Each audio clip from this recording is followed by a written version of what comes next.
Hello students, again as usual I am Navneel Gaur from Tagore School Parbatsar, and as you can see on the screen we are studying the first chapter of social science book of 7th class. The first lesson's name is on equality.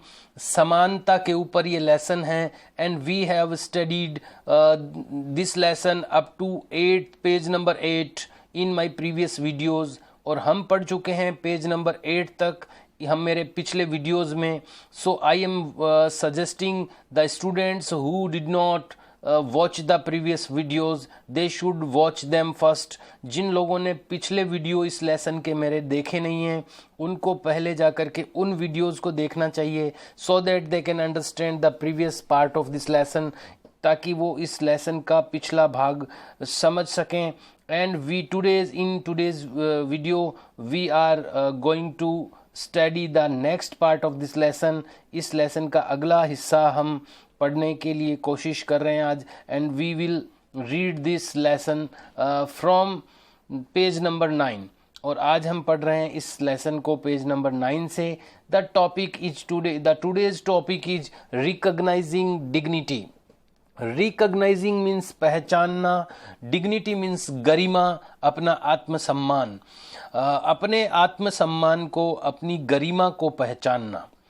You have understood, आप पढ़ चुके हैं, आप समझ चुके हैं by now अब तक, दैट द कास्ट की जाति वी आर बॉर्न इनटू, जिसमें हम पैदा हुए हैं, द रिलीजन वी प्रैक्टिस, जिस धर्म को हम प्रैक्टिस करते हैं या जिस धर्म को हम पालन करते हैं, the class background we come from, या वो क्लास का उस बैकग्राउंड के लिए यहाँ पर कहा जा रहा है, उस बैकग्राउंड के वो बैकग्राउंड जिससे हम जुड़े हुए या जिससे हम आते हैं, जिस परिप्रेक्ष्य से हम आते हैं. वेदर वी आर मेल और फीमेल, चाहे हम मेल हैं यानी चाहे हम नर हैं, चाहे मादा हैं, स्त्री हैं या पुरुष है. मेल मीन्स नर एंड फीमेल मीन्स मादा. चाहे हम मेल हैं, आदमी हैं या औरत हैं. These are often the things, प्रायः ये चीज़ें वो चीज़ें होती है, दैट डिटरमाइन, जो निश्चित करती है, why some people are treated unequally, कि क्यों कुछ लोगों को अनइक्वली ट्रीट किया जाता है. अनइक्वली यानी असमान रूप से ट्रीट करना यानी व्यवहार करना. कुछ लोगों के साथ में अनइक्वली ट्रीट क्यों किया जाता है, असमान रूप से व्यवहार क्यों किया जाता है, भेदभाव वाला व्यवहार कुछ लोगों के साथ क्यों किया जाता है. तो ये वो चीज़ें हैं जो हमने अभी पढ़ी है. फिर से मैं एक बार बता दूं, the caste we are born into, जिस कास्ट में हम पैदा हुए हैं, द रिलीजन वी प्रैक्टिस, जिस रिलीजन को हम प्रैक्टिस करते हैं, जिस धर्म को हम पालन करते हैं, the class background we come from, जिस वर्ग से हम आते हैं, वेदर वी आर मेल और फीमेल, या हम नर हैं या मादा यानी स्त्री पुरुष के आधार पर भी, इन चीज़ों के आधार पर प्रायः किसी कुछ लोगों के साथ में अनइक्वल ट्रीट किया जाता है, असमान रूप से भेदभाव किया जाता है, व्यवहार किया जाता है. यहाँ हमने इस लेसन में पेज नंबर 8 तक 2 लोगों का एग्जाम्पल भी पढ़ा था कि उनके साथ में कैसे अनइक्वली ट्रीट किया गया. एक एग्जाम्पल था ओम प्रकाश वाल्मीकि का, और सेकंड एग्जाम्पल था मिस्टर एंड मिसेज अंसारी का. यहाँ पर उन्हीं को मेंशन किया गया है फिर से, ओम प्रकाश वाल्मीकि एंड अंसारीज. ओम प्रकाश वाल्मीकि और अंसारीज आर बीइंग ट्रीटेड, उनको ट्रीट किया गया अनइक्वली, असमान रूप से, on the basis of differences of caste and religion, उनकी जाति के आधार पर और उनके धर्म के आधार पर, इस बेसिस के अंतर के आधार पर उनको अनइक्वली ट्रीट किया गया. हमने पढ़ा है कि ओम प्रकाश वाल्मीकि को उसकी कास्ट के कारण, उसकी जाति के कारण, और अंसारीज को उनके रिलीजन यानी उनके धर्म के कारण अनइक्वली ट्रीट किया गया. When persons we treated unequally, जब वो लोग जिनको हम अनइक्वली ट्रीट करते हैं, देयर डिग्निटी इज वॉयलेटेड, तो उनकी जो डिग्निटी है, जो उनकी गरिमा है, उसका उल्लंघन होता है, वो वॉयलेशन होता है. उनकी गरिमा को ठेस पहुंचती है। जब हम किसी को अनइक्वली ट्रीट करते हैं, असमान रूप से उसके साथ व्यवहार करते हैं, तो उनकी डिग्निटी, उनकी गरिमा, उनका आत्मसम्मान, ये इसका वोइलेशन होता है, इसका उल्लंघन होता है। The dignity of both Om Prakash Valmiki and Ansaris, जो ओम प्रकाश वाल्मीकि और अंसारीज दोनों की जो डिग्निटी की थी, दोनों की जो गरिमा थी, वॉज वॉयलेटेड, उसका उल्लंघन हुआ, because of the way in which they are treated, जिस तरीके से उनके साथ में व्यवहार किया गया उसके कारण उनकी डिग्निटी का वॉयलेशन हुआ, उसको वॉयलेटेड, उनकी डिग्निटी वॉयलेटेड हुई, यानी उनकी गरिमा को ठेस पहुंची, उसका उल्लंघन हुआ। by picking on him and making him sweep the school, उसको उठाना, वहां से ओम प्रकाश वाल्मीकि की बात यहाँ पर हो रही है। by picking on him, उसको उठाना, and making him sweep the school, और उसको पूरी स्कूल को झाड़ू लगाने के लिए उसको कहना, because of his caste, केवल उसकी जाति के कारण।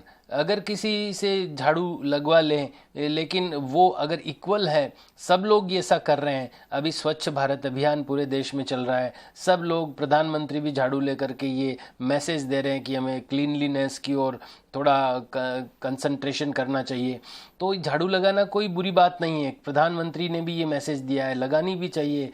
बड़े बड़े लोग जगह जगह पब्लिक प्लेसेज पर भी झाड़ू लगा करके मैसेज दे रहे हैं। लेकिन जब हम किसी के साथ अनइक्वल बिहेवियर करते हैं, ट्रीट करते हैं उसको, जैसे कि ओम प्रकाश वाल्मीकि को किया गया, केवल उसकी कास्ट के कारण से उसको पूरी स्कूल की स्वीपिंग करने के लिए कहा गया। बात यहाँ पर इस तरह से, ये जो बात समझ में आने की है वो ये है कि अनइक्वली उसको ट्रीट किया गया। बाय पिकिंग ऑन हिम, उसको उठाना, and making him sweep the school, और उसको स्कूल को स्वीप करवाना, झाड़ू निकलवाना, बिकॉज ऑफ हिज कास्ट, ये यहाँ पर मेन बात है, उसकी कास्ट के कारण से ऐसा करना। ओम प्रकाश वाल्मीकि क्लासमेट्स, और ओम प्रकाश वाल्मीकि के जो क्लासमेट्स थे, उसके जो सहपाठी थे, एंड टीचर्स, और उसके जो टीचर्स थे, हर्ट हिज डिग्निटी, उन्होंने उसकी गरिमा को हर्ट किया, उसको ठेस पहुंचाई, बैडली, बहुत बुरी तरह से, एंड मेड हिम फील, और उसको ये एहसास कराया, as if he was less than equal, कि वो इक्वल से कम है, वो समान से कम है to all other students in the school, school में जो दूसरे स्टूडेंट्स हैं उनकी समानता से वो कुछ कम हैं, ऐसा उसको एहसास, ऐसा उसको फील करवाया। ये उसके साथ में हुआ स्कूल में। बीइंग ए चाइल्ड, एक बच्चा, स्कूल में उसके साथ ऐसा हुआ। बीइंग ए चाइल्ड, एक बच्चा होने के कारण, एक बच्चा होने से Om Prakash Valmiki could do very little about the situation, एक बच्चा होने से ओम प्रकाश वाल्मीकि ओम प्रकाश वाल्मीकि कर सका, वेरी लिटिल, बहुत थोड़ा कुछ कर सका, वो विरोध नहीं कर सका, बच्चा था वो वहां पर, इसलिए बच्चा होने के कारण Om Prakash Valmiki could do very little, Om Prakash Valmiki बहुत थोड़ा ही कर सका, अबाउट द सिचुएशन, उस सिचुएशन के बारे में वो ज़्यादा कुछ नहीं कर पाया, वो कुछ लिटिल यानी थोड़ा सा ही कुछ कर पाया, दैट ही वॉज इन, जिस सिचुएशन में वो था। इट वॉज हिज फादर, ये उसके पिता ही थे, who on seeing his son sweep, जिन्होंने अपने बेटे को झाड़ू निकालते देखा, फेल्ट एंग्री, गुस्सा हुए, बाय द अनइक्वल ट्रीटमेंट, असमान व्यवहार के लिए, एंड कन्फ्रंटेड द टीचर्स, और टीचर्स का सामना किया। अगर पिता उसके नहीं आते तो शायद वो बार बार झाड़ू लगा रहा होता, लेकिन उसके पिता ने जब देखा कि उसके साथ अनइक्वल ट्रीट किया जा रहा है, तो वो उन्होंने टीचर्स से कन्फ्रंटेड किया, उनसे सामना किया, उन टीचर्स को कहा कि आप अच्छा नहीं कर रहे हैं। The Ansaris dignity was also hurt, Ansari की डिग्निटी यानी अंसारी की गरिमा भी हर्ट हुई, उसको भी ठेस पहुंची। When persons refused, जब लोगों ने ठुकरा दिया, to lease their apartments to them, उसको अपना अपार्टमेंट यानी मकान किराए पर देने से रिफ्यूज कर दिया, मना कर दिया, तो उसकी भी जो फीलिंग थी वो हर्ट हुई, उसकी भी डिग्निटी, उसकी गरिमा को ठेस पहुंची। हाउएवर, हालांकि when the property dealer suggested, जब प्रॉपर्टी डीलर ने उनको सजेस्ट किया, अंसारीज को प्रॉपर्टी डीलर ने कहा कि तुम अपना नाम बदल लो, उनको सजेस्ट किया that they change their name, कि वो अपना नाम बदल लें, इट वॉज देयर डिग्निटी, तो उन्होंने अपना नाम बदला नहीं था। तो किस कारण से नहीं बदला? इट वॉज देयर डिग्निटी, ये उनकी गरिमा थी, उनका आत्मसम्मान था, और सेल्फ रेस्पेक्ट या आत्मसम्मान था, दैट मेड हिम रिफ्यूज, जिसने कि उनको रिफ्यूज करवाया उनसे दिस सजेशन, इस सजेशन को, जो सजेशन प्रॉपर्टी डीलर ने अंसारीज को दिया। प्रॉपर्टी डीलर ने क्या कहा था अंसारीज को कि आप अपना नाम चेंज कर लो, आप अपना नाम कुमार रख लो, आपके नाम के कारण से लोग आपको मकान किराए पे नहीं दे रहे हैं, तो आप अपना नेम चेंज कर लीजिए। तो उन्होंने, लेकिन उनकी जो डिग्निटी थी, उनका जो सेल्फ रेस्पेक्ट था, उनकी जो आत्मसम्मान था उनका, उसके कारण से उन्होंने इस सजेशन को रिफ्यूज़ कर दिया, उसको मना कर दिया कि हम ऐसा नहीं करेंगे।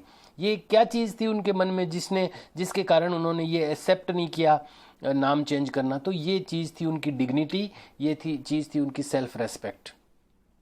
ओम Prakash and Ansari do not deserve, Om Prakash और अंसारी डू नॉट डिजर्व, वो डिजर्व नहीं करते to be treated like this, इस तरह से ट्रीट करना वो डिजर्व नहीं करते, यानी इस तरह से ट्रीट करना, इस तरह से व्यवहार करना उनका, ये ऐसा उनके लिए उचित नहीं है। दे डिजर्व, वे डिजर्व करते हैं द सेम रेस्पेक्ट, वे एक वही रेस्पेक्ट यानी वही आदर डिजर्व करते हैं, यानी वो उसका हक रखते हैं। एंड डिग्निटी, वही रेस्पेक्ट और वही गरिमा, उसी गरिमा को वो डिजर्व करते हैं एज एनीवन एल्स, जैसा कि हर कोई रखता है। जैसी गरिमा और जैसा आदर, जैसा रेस्पेक्ट और जैसी डिग्निटी, रेस्पेक्ट यानी आदर, डिग्निटी यानी गरिमा, जैसा रेस्पेक्ट और डिग्निटी दूसरे लोग डिजर्व करते हैं, दूसरे लोग जिसका हक रखते हैं, वैसा ही रेस्पेक्ट और डिग्निटी अंसारी और ओम प्रकाश वाल्मीकि भी उसका हक रखते हैं, उसको डिजर्व करते हैं। The next point is equality in Indian democracy, भारतीय लोकतंत्र में समानता। इक्वलिटी मतलब समानता, इन इंडियन डेमोक्रेसी, भारतीय लोकतंत्र में।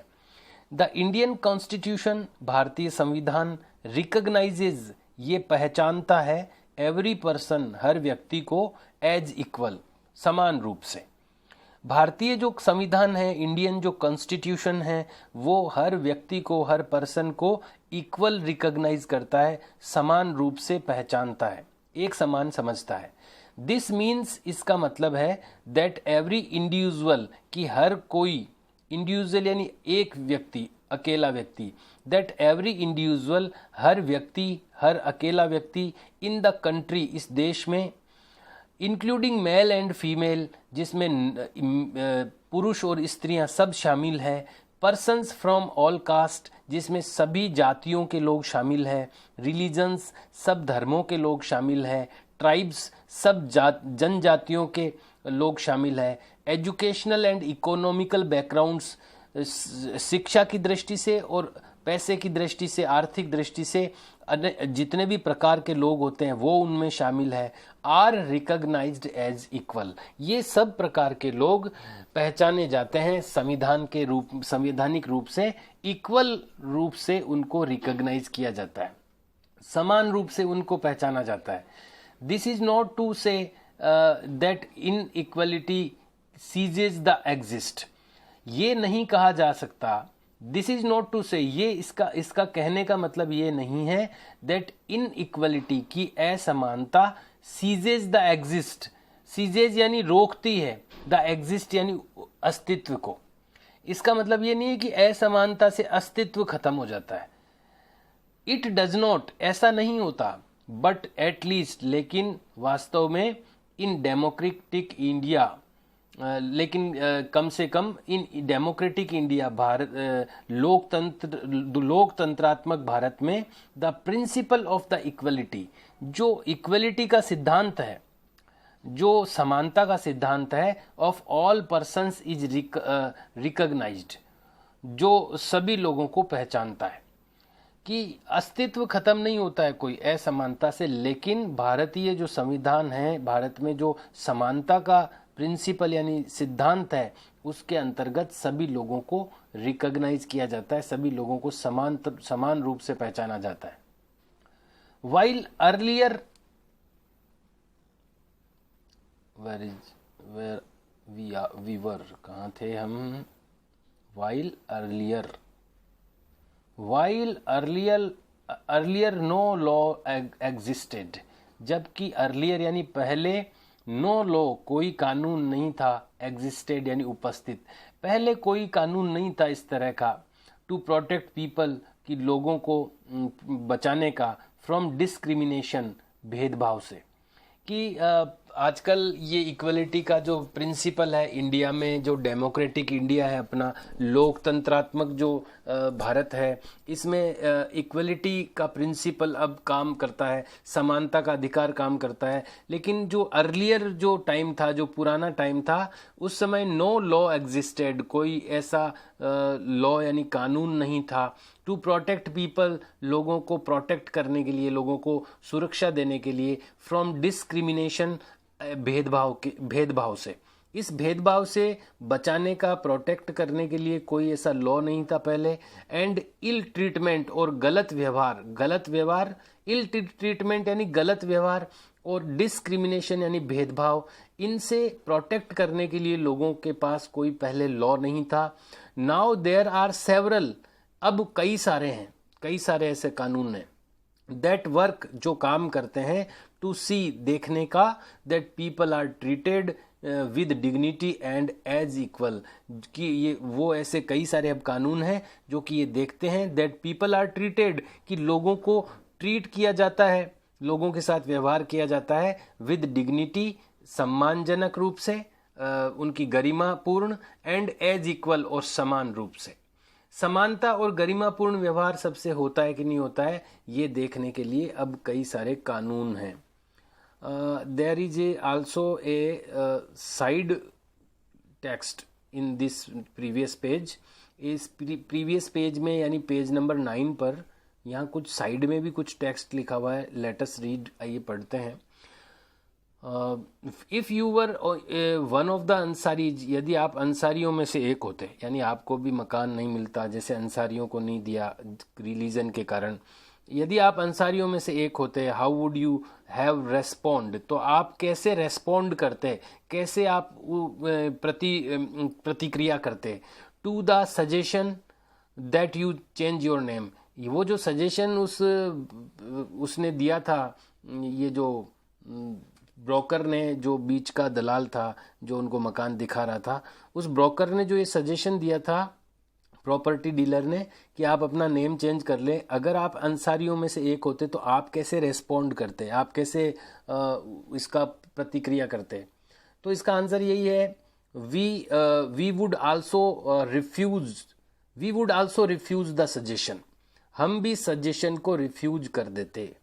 We would also refuse that suggestion, हम भी उस सजेशन को रिफ्यूज कर देते, एज अंसारीज डिड, जैसे कि अंसारीज ने किया। This is the question, this is the answer of this question. You should also write the question in your notebook and also write the answer which I am telling you, जो answer मैं आपको बता रहा हूँ वो आपको notebook में भी करने चाहिए। The second is, can you think of an incident, क्या आप किसी घटना को के बारे में सोचते हैं, इन योर लाइफ, तुम्हारी जीवन में, इन विच, जिसमें कि योर डिग्निटी वॉज वायलेटेड, कि आपके आत्मसम्मान की अवहेलना हुई है, आपके सम्मान को ठेस पहुंचाई है किसी ने, क्या आपकी जीवन में इस प्रकार की घटना के बारे में आप सोचते हैं? How did this make you feel, और इसके कारण से आपको कैसा महसूस हुआ? तो आपको इसमें आपको सेल्फ ये करना है कि आपके जीवन में क्या कोई ऐसी घटना हुई है, क्या आपके साथ किसी ने इस तरह का ट्रीट किया है, किसी ने गंदा व्यवहार किया है, जिसके कारण से आपको ऐसा फील हुआ हो कि आपकी गरिमा को ठेस पहुंची है, आपकी डिग्निटी को हर्ट हुआ है। ऐसा अगर आपके साथ जीवन में कभी हुआ है तो वो घटना आपको इसमें लिखनी है। You can also write in Hindi, आप हिंदी में भी लिख सकते हैं। I will tell you the conversion into English after opening the school. School open होने के बाद में इसको हम कन्वर्ट कर सकते हैं। In this time you can use the Hindi also, and the students who can write in English, जो इंग्लिश में लिख सकते हैं, they should write in English this of this question, the answer of this question. इस question का answer जो लोग हिंदी में लिखना चाहते हैं वो हिंदी में लिख दें, अदरवाइज इंग्लिश में जो लिख सकते हैं इंग्लिश में लिखें। But you should write both the questions and both the answers in your notebook. यहाँ पर एक पिक्चर दे रखी है, आपको मैं दिखाना चाहता हूँ ये पिक्चर। यहाँ पर आप देखिए, look in this picture, one person is standing here with his shoes. यहाँ पर एक आदमी खड़ा है जिस अपने जूतों के साथ में जूते पॉलिश करवाने के लिए। एक बच्चा यहाँ पर बैठा है जूते पॉलिश करने के लिए, पास में एक दूसरा बच्चा भी है जो जूते पॉलिश करने के लिए बैठा है। और यहाँ पर दोनों जो लोग हैं जिन्होंने जूते पॉलिश करवाए हैं वो कुछ बातचीत कर रहे हैं इससे, और वो फिर इसको पैसा हाथ में दे रहे हैं बच्चे को। तो यहाँ पर लिखा क्या है एक्चुअली, ये व्हाट इज़ द इंसिडेंट, क्या इंसिडेंट है ये। इन द 1975 फिल्म, एक 1975 में एक फिल्म आई थी दीवार करके। A boy who works as a shoe shine, एक बच्चा जो कि शू शाइन की तरह वर्क करता है, यानी जूते चमकाने का काम करता था, जूते पॉलिश का मान लो। एक बच्चा, a boy who works as a shoe shine, एक बच्चा जो जूते चमकाने का काम करता था, refuses to pick up a coin, वो रिफ्यूज कर देता है, मना कर देता है, टू पिकअप ए कॉइन, एक सिक्का उठाने के लिए मना कर देता है वो, थ्रोन एट हिम, जो उसकी तरफ फेंका जाता है। यानी जूते पॉलिश कराने के बाद जो आदमी होता है वो उसकी तरफ सिक्का फेंकता है, तो वो रिफ्यूज कर देता है उसको उठाने के लिए कि मैं उठाऊंगा नहीं। वहाँ उसमें डायलॉग होता है कि मैं आज भी फेंका हुआ सिक्का नहीं उठाता। ही फील्स, वो फील करता है that there is dignity in the work, कि इस काम में एक गरिमा होनी चाहिए। वो he feels that there is dignity in the work, कि इस काम की एक गरिमा है, इस काम के अंदर एक सम्मान है। दैट ही डज, जो वो करता है, जो वो काम करता है वो कोई हल्का काम नहीं, काम हल्का भारी कुछ नहीं होता है, सब काम इक्वल होते हैं। तो वो सोचता है कि ये जो काम वो कर रहा है उसमें एक डिग्निटी है, उसकी एक गरिमा है। एंड इंसिस्ट्स, और ये समझा जाना चाहिए that his fees be given respectfully, कि और उसकी फीस जो भी बनती है वो रेस्पेक्टफुली देनी चाहिए, किसी को भी आदर सम्मान से उसको पैसा उसका मिलना चाहिए, जो भी पैसा है उसका, उसकी जो फीस है वो उसको रेस्पेक्टफुली मिलनी चाहिए, ऐसा वो सोचता है। और वो फेंका हुआ सिक्का उठाने से मना कर देता है दीवार फिल्म में।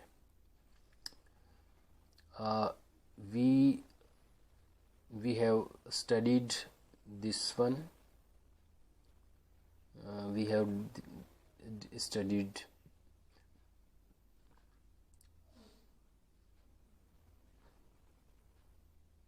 yes, we have to read from this.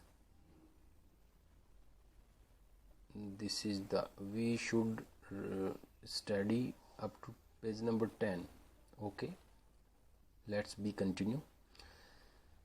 This recognition of equality, ये जो इक्वलिटी यानी समानता का रिकग्नाइजेशन है, पहचान है, ये जो समानता की पहचान है, includes some of the following provisions in the constitution, इसने कुछ नियम, कुछ कानूनों को शामिल किया है संविधान में। ये जो समानता की पहचान है, इंक्लूड्स, ये इंक्लूड करता है, ये शामिल करता है सम ऑफ द फॉलोइंग प्रोविजंस, कुछ निम्नलिखित प्रोविजंस यानी कुछ कानून इन द कॉन्स्टिट्यूशन, संविधान में। पहला, first, that every person is equal before the law, पहली चीज ये शामिल की गई है संविधान में, कॉन्स्टिट्यूशन में, that every person is equal before the law, कि कानून के सामने सब लोग बराबर हैं। वॉट दिस मीन्स, इसका क्या मतलब है, इज, इसका ये मतलब है दैट एवरी पर्सन, की हर व्यक्ति, from the president of India to Kanta, भारत के प्रेसिडेंट यानी राष्ट्रपति से लेकर के कांता तक, ए डोमेस्टिक वर्कर, कांता जो कि एक घरेलू वर्कर है, घर में काम करने वाली औरत है, ये हमने शुरू में पढ़ा है इस लेसन के, जिन लोगों ने पिछले वीडियो देखे उनको पता होगा कि प्रेसिडेंट से लेकर राष्ट्रपति से लेकर और जो डोमेस्टिक वर्कर है, जो घरेलू काम करने वाली है कांता, वहाँ तक has to obey the same laws, उनको एक ही कानून को पालन करना है, उनको एक ही लॉ का, एक ही कानून का ओबे करना है, उसका सम्मान करना है। एक तो ये चीज़ हमारे कॉन्स्टिट्यूशन में इंक्लूड है कि सबको एक समान कानून का पालन करना है, भले ही वो राष्ट्रपति हो चाहे वो डोमेस्टिक वर्कर हो। सेकंड, दूसरा, no person can be discriminated against on the basis of their religion. No person can be discriminated, किसी भी पर्सन को अलग भेदभाव नहीं किया। डिस्क्रिमिनेशन मतलब भेदभाव करना। No person can be discriminated, कोई भी पर्सन, कोई भी व्यक्ति को के साथ भेदभाव नहीं कर सकते हैं। Against on the basis of, के खिलाफ, अगेंस्ट यानी किसी भी व्यक्ति के खिलाफ भेदभाव नहीं कर सकते हैं। ऑन द बेसिस ऑफ, किस आधार पर भेदभाव नहीं कर सकते हैं? On the basis of their religion, उसके रिलीजन के आधार पर, उसके रिलीजन यानी उसके धर्म के बेसिस पर, उसके रेस यानी वो जिस धारा में दौड़ रहा है उसके बेसिस पर, कास्ट यानी उसकी जाति के बेसिस पर, प्लेस ऑफ बर्थ उसके जन्म के स्थान के बेसिस पर, और वेदर दे आर मेल और फीमेल, या वो स्त्री है कि पुरुष है, किसी भी आधार पर, किसी भी बेसिस पर उसके साथ डिस्क्रिमिनेशन नहीं किया जा सकता है। दूसरी चीज ये। थर्ड, तीसरी चीज, every person has access to all public places. हर व्यक्ति की पहुंच रखता है, हर व्यक्ति रखता है पहुंच। एक्सेस मीन्स पहुंच। हर व्यक्ति पहुंच रखता है, यानी वो कहीं भी जा सकता है, पहुंच सकता है। टू ऑल पब्लिक प्लेसेज, सभी सार्वजनिक स्थानों पर हर व्यक्ति जा सकता है। इंक्लूडिंग प्लेग्राउंड्स, खेल के मैदानों में, होटल्स में, शॉप्स यानी दुकानों में, एंड मार्केट्स और बाजारों में, हर जगह वो समान रूप से जा सकता है हर व्यक्ति। All persons can use publicly available wells, और सभी पर्सन्स यूज कर सकते हैं, सभी लोग यूज कर सकते हैं पब्लिकली अवेलेबल वेल्स, जो सार्वजनिक रूप से उपलब्ध करवाए गए कुएं हैं, जो सब के लिए बनाए गए, सरकार की ओर से जो भी बनाए गए कुएं हैं उनका उपयोग सब कर सकते हैं। रोड्स का उपयोग सब कर सकते हैं। एंड बाथिंग घाट्स, नहाने के जो घाट होते हैं नदियों के तटों पर, उनका यूज सब कर सकते हैं। फोर्थ और चौथी जो चीज है, तीन चीजें हो गई, फोर्थ चीज है untouchability has been abolished. Untouchability यानी जो अस्पृश्यता पहले होती थी, किसी को छूना नहीं, टच यानी छूना होता है, अनटचेबिलिटी यानी अस्पृश्यता, किसी को नहीं छूने की जो भावना है, अनटचेबिलिटी हैज बीन एबोलिश्ड, इसको समाप्त कर दिया गया है। अनटचेबिलिटी को समाप्त कर दिया गया है। ये चार चीजें जो हैं ये हमारे संविधान में शामिल है, ये इंक्लूडेड है, जो कि समानता के सिद्धांत के अंतर्गत शामिल की गई है। The two ways in which the government has tried, दो तरीके हैं जिनके द्वारा सरकार कोशिश करती है, सरकार कोशिश कर चुकी है टू इम्प्लीमेंट द इक्वलिटी। ये जो इक्वलिटी यानी समानता को इम्प्लीमेंट करने की, यानी उसको लागू करने की दो प्रकार से सरकार ने कोशिश की है। That is guaranteed in the constitution in first, जो कि संविधान में जिसकी गारंटी दी गई है समानता के अधिकार की, उसको लागू करने के लिए सरकार दो प्रकार से कोशिश की है सरकार ने। फर्स्ट थ्रू लॉज, पहली तो कानूनों के द्वारा ये समानता का अधिकार लोगों को मिले, समानता का अधिकार इम्प्लीमेंट हो यानी लागू हो, इसके लिए दो प्रकार से गवर्नमेंट ने ट्राई किया है। एक तो फर्स्ट थ्रू लॉज, पहला तो कानून के द्वारा, and second through government programmes, और दूसरे सरकार के जो प्रोग्राम्स होते हैं उनके थ्रू, और स्कीम्स या सरकार की जो स्कीमें होती है उसके through, to help disadvantaged communities, जो अभावग्रस्त समुदाय हैं। डिसएडवांटेज्ड मतलब अभावग्रस्त, जो जिनको अभाव है, पूरी चीजें उनको नहीं मिल रही है, ऐसे जो अभावग्रस्त हैं। डिसएडवांटेज्ड कम्युनिटीज यानी समुदाय हैं, उनके लिए सरकार ने जो स्कीम्स या प्रोग्राम बनाए उनके थ्रू। इन दो तरीकों से, स्कीम्स के थ्रू और लॉज के थ्रू, समान गवर्नमेंट सबको इक्वलिटी प्रोवाइड करने के लिए कोशिश करती है। There are several laws in India, Bharat में बहुत सारे कानून हैं दैट प्रोटेक्ट एवरी पर्सन, जो कि हर व्यक्ति को प्रोटेक्ट करते हैं, उसकी सुरक्षा करते हैं। एवरी पर्सनस राइट, हर व्यक्ति के अधिकारों की सुरक्षा करते हैं। टू बी ट्रीटेड इक्वली, समान रूप से व्यवहार करने के जो अधिकार हैं व्यक्ति के, उसको प्रोटेक्ट करने के लिए इंडिया में बहुत सारे लॉज हैं, कानून हैं। इन एडिशन टू लॉज, कानूनों के साथ साथ, the government has also set up several schemes, सरकार ने कई स्कीमें भी स्थापित की है। To improve the lives of communities, समुदाय, कम्युनिटीज जो हैं, समुदाय जो हैं, उनकी जीवन को इम्प्रूव करने के लिए, ऊपर उठाने के लिए कई स्कीमें भी सरकार ने स्थापित की है। एंड इंडिविजुअल यानी कम्युनिटीज़ के लिए भी है स्कीमें, और इंडिविजुअल यानी व्यक्ति विशेष के लिए भी है। who have been treated unequally for several centuries, कई शताब्दियों से जो लोग अनइक्वल ट्रीट किए जा रहे हैं, जो असमान रूप से जो व्यवहार किया जा रहा है, कुछ ऐसे लोग, जो कुछ ऐसी कम्युनिटीज़, उनके लिए सरकार ने कई स्कीम्स भी सेटअप की है। These schemes are to ensure greater opportunity, ये स्कीम्स जो हैं गवर्नमेंट की, ये सुनिश्चित करती है, एंश्योर यानी सुनिश्चित करती है, ग्रेटर अपॉर्चुनिटी, ज़्यादा अवसर, फॉर पीपल, उन लोगों के लिए, who have not had this in the past, जो कि उन लोगों को पास्ट में नहीं मिले, भूतकाल में उनको जो अवसर, अपॉर्चुनिटीज़ नहीं मिली, उस अपॉर्चुनिटी को ज़्यादा उनको मिले अब आज की तारीख में।